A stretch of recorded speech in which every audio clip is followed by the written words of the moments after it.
ভালো করে বুঝতে হবে যে আমাদের নাগরিকত্বটা কেড়ে নিতে চাইছে, যে জায়গায় হেরে গেছে সেই জায়গায় হাতটাকে মেনে নিতে পারছে না, তাই এই কাণ্ডগুলো করবার চেষ্টা করছে।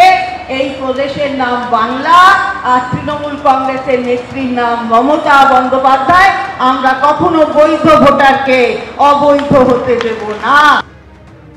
এসআইআর নিয়ে কার্বলিক অ্যাসিড কটাক্ষ শুভেন্দু অধিকারী। গর্তে কার্বলিক অ্যাসিড ঢেলে দিয়েছে কমিশন। কার্বলিক অ্যাসিড ঢালার পর সাপগুলো বেরিয়ে পড়েছে। প্রায় 20 থেকে 25% বাংলাদেশি মুসলিম রাজ্য ছেড়ে পালিয়েছে। 4 তারিখের আগে বাংলাদেশিরা পালাও, হুঙ্কার শুভেন্দু অধিকারী।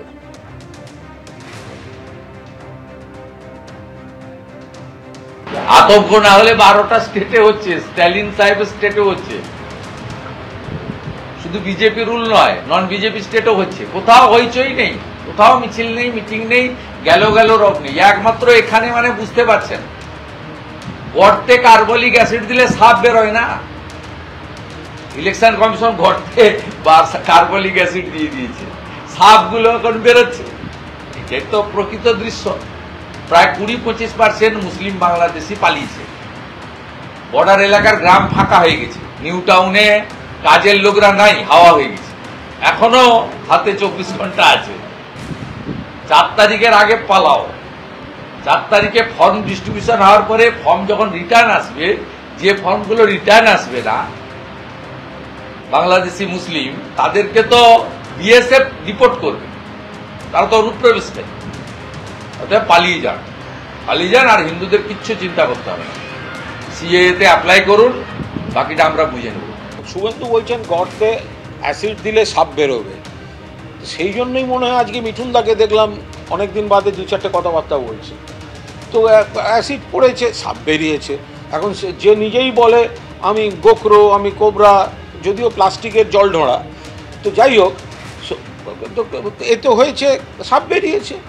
তো শুভেন্দু আর মিঠুনদা বুঝে নিন কে কি। কুণালের পর এবার কল্যাণ। ফের এসআইআর নিয়ে সাইলেন্ট রিগিং এর তত্ত্ব শাসক দলের। এসআইআর এর নামে সাইলেন্ট রিগিং অভিযোগ করছেন কল্যাণ বন্দ্যোপাধ্যায়। নির্বাচন কমিশনের মাধ্যমে বিজেপির সাইলেন্ট রিগিং চলছে। 2025-এর ভোটার লিস্ট মেনে বুথ বাড়লে সেই লিস্টকেও মান্যতা দিতে হবে। এসআইআর নিয়ে দ্বিচারিতা চলছে, আক্রমণ শানিয়েছেন তৃণমূল কংগ্রেস।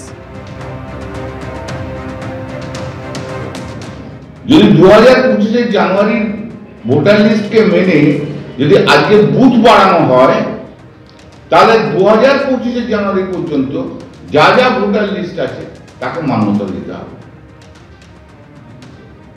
এটা একটা সিম্পল একটা silent rigging by the BJP through the election commission, nothing more than that. কোনটা তো ইনকনসিস্টেন্ট কথা বললে হবে না, কনসিস্টেন্সি চাই।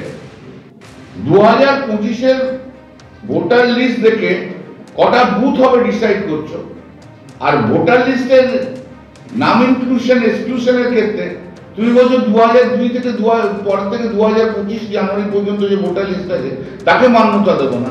তা হয় না, দ্বিচারিতা হয়ে যাচ্ছে, ইনকনসিস্টেন্ট বিটুইন টু।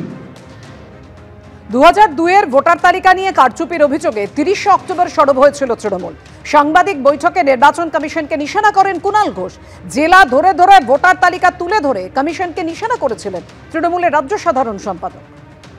আমরা যেটা সাইলেন্ট ইনভিজিবল রিগিং বলছি, অর্থাৎ চুপি চুপি কারচুপি, সেটা শুরু হয়ে গিয়েছে। কিভাবে শুরু হয়েছে? একাধিক এলাকা থেকে অভিযোগ আসছে 2002-এর ভোটার লিস্টে নাম ছিল, কিন্তু এখন 2002-এর ভোটার লিস্ট বলে যেটা ইলেকশন কমিশন আপলোড করেছে তাতে আচমকা নাম অদৃশ্য হয়ে যাচ্ছে। বাড়ি assembly constituency Cooch Behar, booth number 2-তে দেখা যাচ্ছে 2002-এর যে ভোটার লিস্ট তাতে 717টি নাম ছিল, তার কিন্তু হার্ড কপিতে সেই রেকর্ডটা রয়েছে। কিন্তু এখন যে অনলাইন যেটা আপলোড করা হয়েছে ওই একই বুথে সেখানে দেখা যাচ্ছে 140। তাহলে 717 থেকে 140 হলো কি করে?